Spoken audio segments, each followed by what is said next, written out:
Hello all, welcome to the fourth episode of CFO Pulse.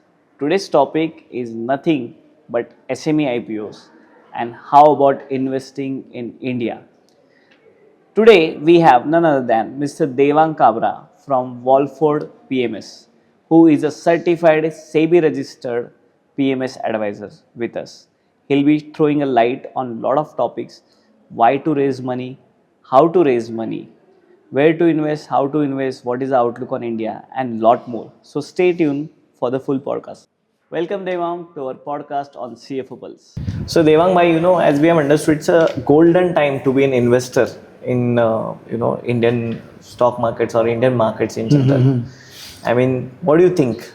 I would actually flip it the other way. It is a great time to be an entrepreneur compared to being an investor. Okay. Yeah. Again, being very upfront and talking about numbers only.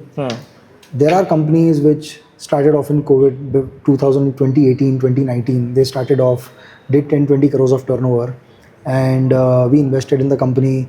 We made our money, but then from probably 100-200 crore market cap, the company grew to 1,000-2,000 crore market cap in a span of 5-6 years. 5-6. So as an investor, to make 2,000 crore or 1,500 crore will take me probably one lifetime. Yeah. But for an entrepreneur, all it took is 10 years, 15 years. Yeah. Obviously, there were a lot of journey before the thing also. Correct. But then 15 years, if he's holding 75% of 2,000 crores, he's already made 1,500 crores for himself.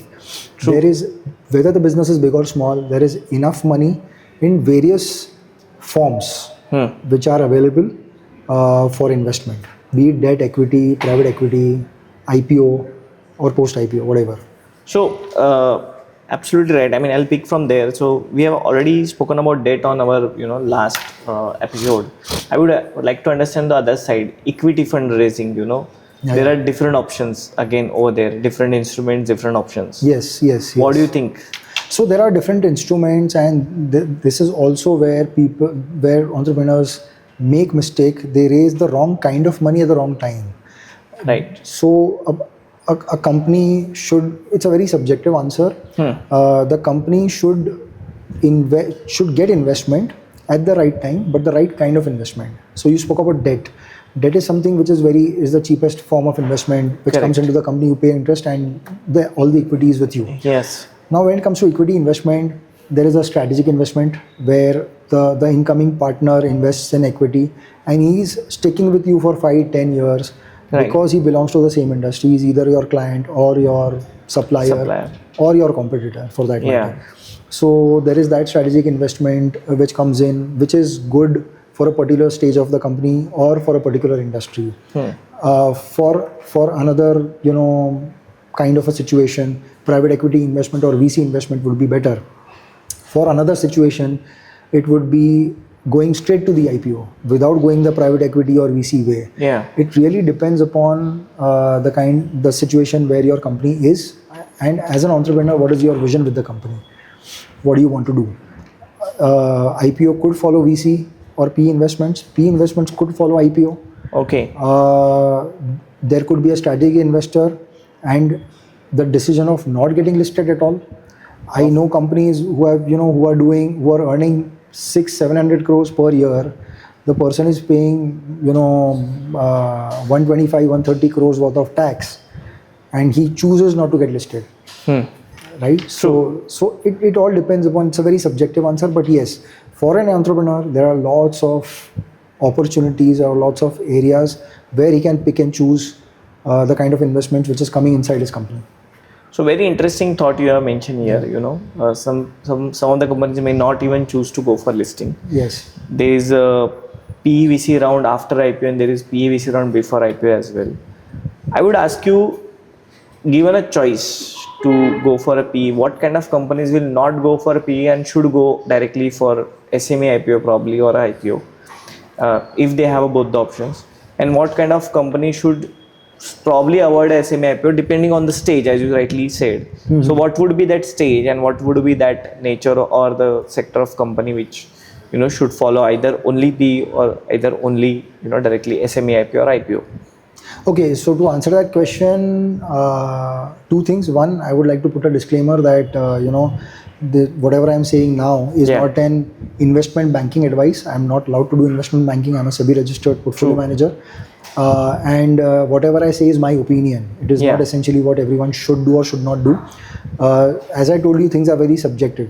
But typically, on a very broad level, if a company is doing a business which is small in size, but it is into any kind of goods or service which is a B2C kind of a business, where you need to have your branding in place, your distribution channel in place, or your projection to the customer about your brand identity, that all those things, if these are the characteristics of a company, then it is better you go for a PE or VC investment before going to the IPO. Right. So to give you a very simple example, if you are using a cooking oil in your home, and it is branded some cold pressed cooking oil, whatever XYZ brand, and if that company is getting contract manufactured from someone else, from some other factory, and selling it to the market via online offline channels, that company could be better off doing a VC or a PE round, and later on going to the IPO and doing stuff as they move ahead. So like the Zomatos and the Swiggys of the world, or Paytm, they became really big in the PE VC segment, and then they went on for the IPO. Main board IPO. Main board IPO. If you are a factory which is doing contract manufacturing for these kind of brands, then a PE or a VC will be a nightmare for you, no matter how large valuation or whatever they do for you. You should be not going as a company. You should be then going straight for the IPO to do your fundraise if it's an equity fundraise. But to the brim, such kind of company should first explore all the options of debt and then go into the straight into the IPO before going to the VC, or probably don't go to the PE and VCs at all. Correct. So because those companies are essentially B2B, bottom line driven, their businesses will only grow to the extent of their installed capacities and their working capital cycles. Right. So, we are talking about this being a golden time for entrepreneur to be, in the entrepreneurship and fundraising. We spoke about PE versus IPO. So, I would like to now, SME IPO, that's the buzzword. I see so many of my clients, always calling it, we want to go for IPO by this year, that year, SME IPO. I always wonder why they want to go for SME IPO. So, I will ask you what are those criteria that, okay, this is the time I should go for SME IPO or IPO, and what should be my preparedness, most important? So preparedness is one point, but let me take one step back. If your client is telling you that I want to go to an IPO, the question which you should be asking, or the entrepreneur should be asking himself, that is this the last resort of fundraise? Have I tried everything exhaustive under the sun to raise funds? Only then, and if that is done and dusted, then is the time you go for IPO. Right. Why SME IPO has become a buzzword? Because of few companies which were, pretty much, I would say chiller companies have gone for IPO, raised funds and done whatever, or few people who are fundamentally not good. Fundamentally, they just wanted to siphon off money from the investors. They went for the IPO. So if you're talking about that, I'm just keeping everything on those sides aside. I'm talking about a genuine entrepreneur who is looking to grow his business and who's got a legit business plan for which he needs funds. For that, IPO should be the last resort to raise funds. Two, there is at least a 1 year preparation with people like you, which the entrepreneur should do, to be able to make yourself ready for the IPO and clear the due diligence of SEBI. Now, please understand this. SEBI and the exchanges have done a few mistakes in the past of allowing few companies which do not deserve to get listed to get listed. They are also improvising on a continuous basis, and they are also learning from their mistakes, and very smartly, believe you me, they've become smarter than everyone else, every one of us. There are IIT, IIMs working in SEBI and asking questions on a DRHP filing. So it is, they are improvising, they are doing the right things, they are correcting their mistakes. and it is increasingly becoming difficult even for good quality companies to get through the IPO at the valuation which they want. Yeah. What you actually read on the newspapers is totally different of what is actually happening on the ground. So I have huge respect for SEBI. I've got huge respect for what they do, and our SEBI and exchanges put together are probably the best in the world. You can vouch for it. Lovely. They've got the best regulatory system in the world, even better than the US. Now coming to the company, there are a lot of small things which an entrepreneur, especially a small mid-sized entrepreneur, he kinds of because of constantly running at his business, he ignores a lot of things which should be complied with. In terms Right. of there are a lot of things like compliance related to your, as simple as filing your GST returns on time. एक दो दिन का delay हो जाता है कभी कि ठीक है यार आज फंड फ्लो नहीं आया, कल कर लेते हैं, परसों कर लेते हैं, Correct. we'll pay the interest, doesn't matter, the intention is right but the attitude is casual. Yeah. So that is not right. That is where people like you come into the picture, and you should be able to discipline the entrepreneurs that okay fine, this has to be meeting this deadline, the compliance has to meet the deadline. Right. Paying your PF on time, paying ESIC, being compliant with the labor laws, Yeah. being compliant with the property laws, the place of business where you are. There are innumerable companies which have got property registered in the name of the promoter, and the company is using that property. Now the promoter feels that the business and him are one and the same, Yeah. so he doesn't charge a rent. But that is a very simple non-compliance. Correct. But for SEBI, it is a non-compliance. So all those small things should be, there should be lease agreement. There Correct. should be the related party transactions. Correct. More often than not, promoters will float 2, 3, 4 companies for certain purposes. Those purposes don't fructify. The company just stays stagnant then and there. Get out of get out of these things unnecessarily. You being trustee somewhere, you being a director somewhere, someone is a cooperative, director of a cooperative bank somewhere. So as much as you try to simplify your life, that journey itself takes at least 6 months here to do those preparations, to be able to make yourself ready for a SEBI due diligence or an exchange due diligence when you file the DRHP eventually. Right. And this is not related to your financial projections at all. That's a different gamut, different ballgame altogether. Ball game. This comes much before the financials. Yes. Or probably looking at the financials, a lot of companies feel that okay, now is the time that we can go for SME IPO or IPO. Yeah. And then they miss out on such facts, such simple facts, where probably there is a small things on promoters' part also which gets highlighted in DRHP. Absolutely. I have seen companies which are going to raise 100-120 crore in an IPO, and because of this non-compliance of such small things, the IPO gets delayed by 3 months, 4 months, because they have to be compliant and then file the RHP. Right. And so now you can assess 100-120 crores ka, what is the interest for 4 months? Yeah. If you reverse calculate the interest, and that is the cost of your compliance. Small negligence Which will not cost you a fortune, honestly, to be and compliant. you never realize such things. So people just look at the larger picture कि okay fine यार इसको 50 crore मिल गया, इसको 100 crore मिल गया, ये company तो मेरे से छोटी है, ये IPO कर ली तो मैं भी कर लूँ.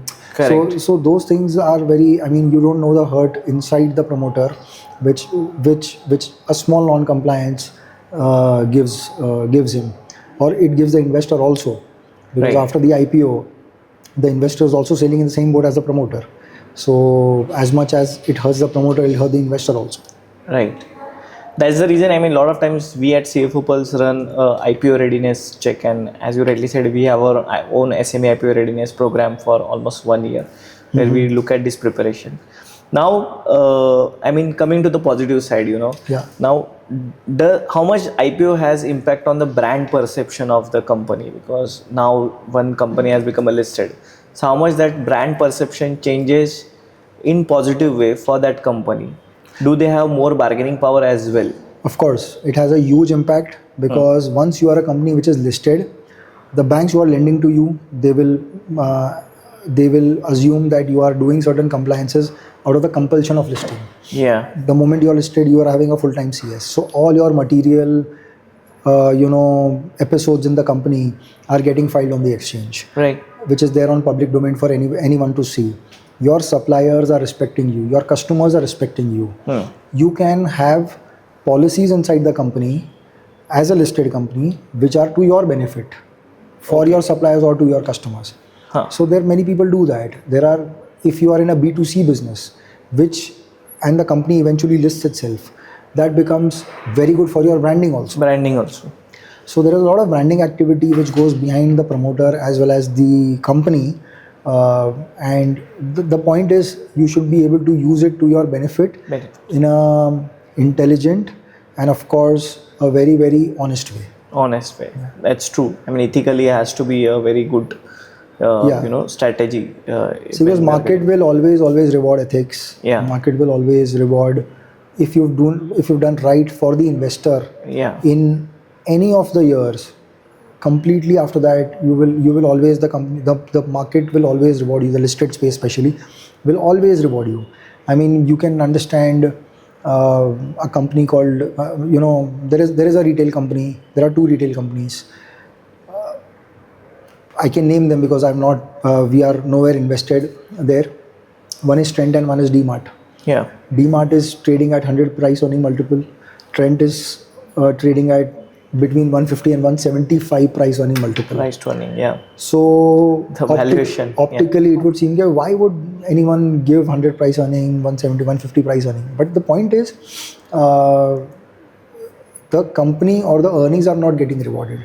The management is getting rewarded. Getting better price earning multiple. There are so many other retail companies in the listed space. They are not commanding that multiple. So there is if you use the fact that you are in the listed space, if you use that rightly and honestly, the markets will reward you. Perfect. I mean, also I've seen, like you said, when I ask you the bargaining power increases, a lot of times suppliers feel proud that our client is a listed company now, or absolutely. It also sometimes helps you, I think, in a talent acquisition. It does, for sure. It for does. good talent acquisition, if you are a listed company, you can rope in some of the best of the talents out there on the street. So yes.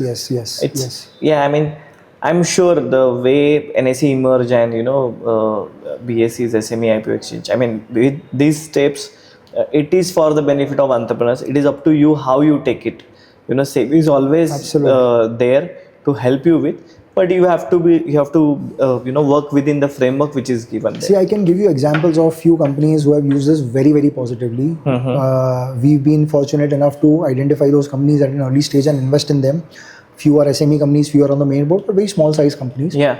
So there is one company who's small company based out of a very small town in Maharashtra. Sugar mill. Now, how sugar mill is not a rocket science business, right? Yeah. They got themselves listed, and it's such a old. I mean, it's a very old school business. It's just a sugar mill, 2,500 tons crushing, not the highest in the industry, any which ways. And but they got themselves listed. They moved on to ethanol. They were able to raise based on the ethanol project. They were able to raise it. They raised around 60-65 crores of equity in the SME exchange, because of which their net worth grew by that amount. Yeah. And the accounting aspects of it, the bank was able to lend them 200 crore. Wow. So you calculate 200 plus 65. 265 crore a company could raise doing only 2,500 tons of sugar crushing. That's it. So there's another company called into the EMS space. Small company, got listed at 300 crore market cap, diluted 25%, 26.25%. We identified the company very early. We chose to buy the stock after the listing took place, and we nibbled small quantities, and then thereby so that company, after the listing, because of the listing and their credentials grew. Because their credentials grew, they were able to strike a deal with Philips for manufacturing their products. Wow. Now that company from 300 crore market cap has become today 1,000 crore market cap company. And from 12 crore profit after tax, now they're looking at 50 crore profit after tax in a span of 2.5 years. They've used all the funds very positively, invested each and every penny raised into the business activity, and deployed funds very, very wisely. Perfect. I mean, that's so good to know, these side of story, because we hear so many, negative side of the IPO Exactly. stories in So the which market. is the reason why I told you tells, this. Nobody Yeah, tells exactly. about the positive side. Exactly. So that's fantastic. But what after the funds are raised? First of all, how much do you think a CFO is important when you have raised the fund? Because now you need to very wisely manage the fund. You just earlier you said how the promoters allocate the funds. Because a lot of times you end up accumulating or raising more money than what you need, and that's how we have seen in IPOs Which happens most of the in times, a lot of the right? cases. Yeah. Yeah, It these does. days. It does. So how a prudent a CFO or a fund manager should be looking at this situation? See, first of all, appointment of a CFO should be a real CFO. Yeah. It should not be an accountant who's labeled as a CFO just because the company is getting listed, Yeah. right? Or a senior manager, finance person. Excuse me. Yeah. So या कई बार हमने देखा है देसी भाषा में बात करता हूँ, सेठ का खास आदमी है, CFO बना दो. So that is what happens. Yeah. And and that मैंने should, तो ये देखा है कि promoter का it's his son और भतीजा है, came from a good university, did a MBA finance from CFO बना London, and उनको CFO बना दिया. हाँ, उसको पता ही नहीं है. हाँ. वो कुछ पता ही नहीं कि क्या करना है. So these are the this is one thing. blunders which people do after raising money, which After can raising take money, them down entirely. absolutely. This is one huge mistake. Another mistake which people do is, again देसी भाषा में बात करता हूँ, पैसा sir पे चढ़ जाता है. पैसा आ गया, जिस कंपनी ने 10-15 करोड़ प्रॉफिट देखा है, उसने 50 करोड़ का फंड रेज कर लिया. तो एक साथ बंदे ने 50 करोड़ देखा नहीं अपने बैंक में कभी जीवन में, और अचानक 50-100 करोड़ देख लिया. तो जैसे ही पैसे आते हैं, लोग भी आते हैं उसके टेबल पे. ओके फाइन, ये प्रोजेक्ट कर लो, आप ये प्रोजेक्ट कर लो, यहाँ इन्वेस्ट कर लो, वहाँ इन्वेस्ट कर लो, do forward integration, backward integration, फला, whatever. So much diversification from the main object and distraction. Exactly. Basically. So there is distraction. Yes, as I told you, SEBI keeps a very close tab on where the money is being used, whether the objects of the issue are being followed or not. But believe you me, we Indians are, far ahead in terms of our creative thinking, financial engineering. अगर कुछ गलत करना है, वो कुछ भी रास्ता निकाल के करता है आदमी, right? So first thing is, पैसा सर पे नहीं चढ़ना चाहिए. He should keep his heads down. It is the fact that you've raised money from the market or from investor is that you are a custodian of funds of these people and you're responsible to these people. You cannot treat this money as your own money. Own money. You cannot do that. There has to be a clear-cut distinction between the company money and your money as a promoter, which essentially, when the company is small, understandably the promoter does not have any distinction. अपना ही company, अपना ही सब कुछ है, अपना सब कुछ दाव पे लगा दिया, बैंक को अपना घर गिरवी रख लिया पैसा रेज करने के लिए, कंपनी के लिए. But then that segregation should be there. Yes. The CFO should be there who can question the Practices promoter, of the promoter. who can question the promoter. Decisions. Yes. He has to be given a clear mandate of asking questions. He has to be given a clear mandate of ensuring that the ROC keeps on improving whenever the business happens, and it should be a very candid conversation. He cannot be someone who can just say yes to whatever the boss says. Then there has to be external checks and balances also, where you have got external agencies for audit or for strategy planning. Right. Because essentially audit is something which is done after all the events have taken place. Postmortem hai. So there should be something, at the strategic level itself, which is an audit of the strategic decision making of the management. There should be some mechanism which can be done externally. Maybe your investors, your anchor investors who've come to you, your institutional investor, they could play a very pivotal role. We play that role as a PMS. So they should be must be given a board seat, right?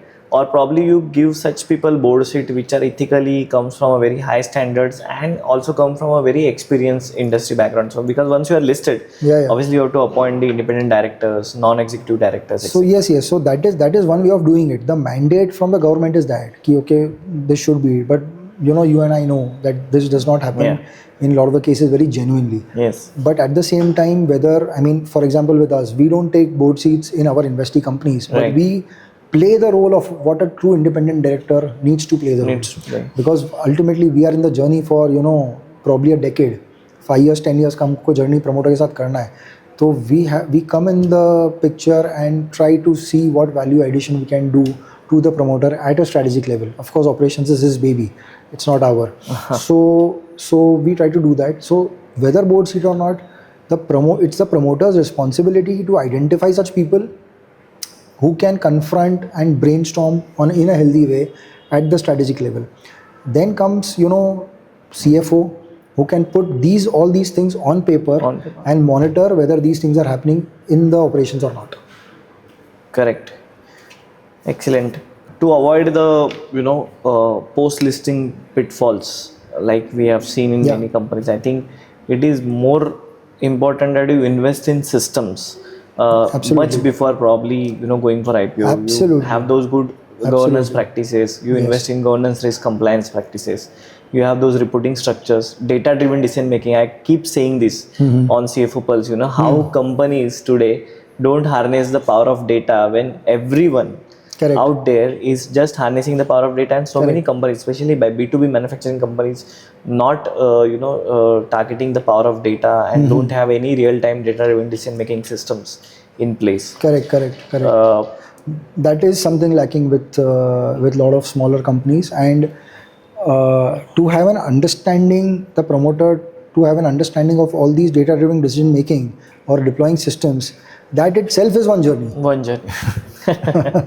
So it is not very easy to get, easy for all this stuff to get inside the head of the promoter unless he himself is doing some mistake or someone has shown in the mirror, okay, fine, agar ye karte to ye hota, and then he realizes that what is happening. But all this stuff is taken care of to a large extent by the rules and regulations of our statutory authorities once the company is listed. Right. So there is a lot of things which the promoter would not possibly do, but today because of the statutory compliance, he has to get into an MIS, he has to do an ERP, he has to, for example, if the company is listed on the main board, we are going to the promoter and asking for quarterly results and asking for guidance. So to give both these figures, his numbers have to be, he cannot afford to do, file returns on last day, 31st October, and then see how it goes. He has to, all the data has to be compliant, all the data has to be real time. That's where I have seen, to sum up the entire scenario, where I see one more probably bigger challenge which a company should address is that the change in the culture and the practices which they follow. Yes. Because even if you are 10 crore company, 50 crore or 100 crore, you have those, lethargic practices at your place. Your employees have, those, वो आदत बन जाती है कि last day करना है, backlog में ही चलेंगे, कौन सा किसी को हमें रिपोर्ट करना है, मैनेजमेंट जब पूछता है तब हम नंबर कैसे भी करके लाके दे देंगे. But that scenario completely changes when you are a listed company. You have to be very highly disciplined entity in terms of how your reporting structures are. See, you have to be prompt and you are answerable to the public. People will call either you directly or your investor relation officer or your company secretary and ask for relevant stuff related to your business, which you have to have an answer. Now, if you don't construct your real-time data in the right way, you will not. You're not in a position. You never know this answer, and that will automatically, separate the wheat from the chaff. As far as the promoter's mind is also concerned, he will be able to focus on the right things, and just kind of ignore the things which are less important, and spend his 24 hours wisely. Right. I've seen this. It's a funny thing. खुद के business के बारे में खुद को ही वो mystery बन जाती है. खुद का ही बिजनेस खुद के लिए मिस्ट्री बन गया कि हमें ही पता नहीं एक्चुअल हमारे ट्रू नंबर्स क्या है. And because they don't, it's a dirty work. CFO Pulse also we believe in doing that dirty hard work at first place, going on the ground, helping you first capture the data rightly, then building the different systems, and then giving you this real-time decision-making support systems for your companies. So to the audience, as Devang Bhai has told us, don't get carried away, with the word SME IPO. It is definitely a huge power, but with power there is always, those pros and cons, and how you use that power. It's a huge responsibility. Yes. With the power comes a responsibility. So you have to be promoter on your toes when you are going for IPO and preparing for IPO. We'll keep doing such sessions more, on these lines. So finally, to conclude, Devang bhai, Sure. I mean, just a one-line advice to an entrepreneur who is looking to go for an IPO, let's say 1 year or 2 year down the line. What would be that 1 or 2 line simple advice? Yeah, so I will give two pieces of advice. One piece of advice is to appoint CFO Pulse as the CEO, so that essentially you are you don't I rely mean, any CFO consulting firm? any CFO consulting firm, because you have to get out of this Munimji mindset. Ki, typically people will have their right hand people who are Baniya working. buddhi और वो जो There will old be a ways. person who will just जब company छोटी थी तो एक लड़का कोई आया, उसको फाइनेंस आता था, मैं मारवाड़ी आदमी हूँ तो बहुत मैं देखता हूँ कि यार कोई दूसरा मारवाड़ी आ जाए जिसको आंकड़े आते हैं, तो उसको बुला लिया, बिठा दिया, वो आ गया, फिर उसका बेटा आ गया, वो भी बैठ गया उसकी गद्दी पे, and then essentially because our families are related, he is my right hand person and he is the CFO of the company. He graduates himself to be a CFO of the company. Not that this formula is essentially bad, but this formula needs to be refined in terms of getting to the right data sets whenever is required. So that is one very essential part to get your numbers and get everything online at the click of button, so that when you are asking yourself, or you are asking someone else is asking you, you have all the figures at the click of the button. Yeah. That is something which should be taken care of. Second thing which I would suggest everyone to do is, if you don't just run behind money. If a merchant banker is coming to you, if someone is coming, an investor is coming to you and giving you money and no other expertise along with the money, don't pick up the money, even if it is at a huge valuation. And no matter what kind of investment it is, whether it's strategic, private equity, VC, IPO, whatever it is, don't pick up the money just because the money is available. Pick up the money where the money is coming in with certain kind of expertise, which is completing your own expertise circle. As a person, an entrepreneur is good at certain things and not so good at certain things. He has to accept the fact that he's not so good at certain things and try to fill in that gap with the incoming investor. That's a very good, I mean, lovely advice, I would say.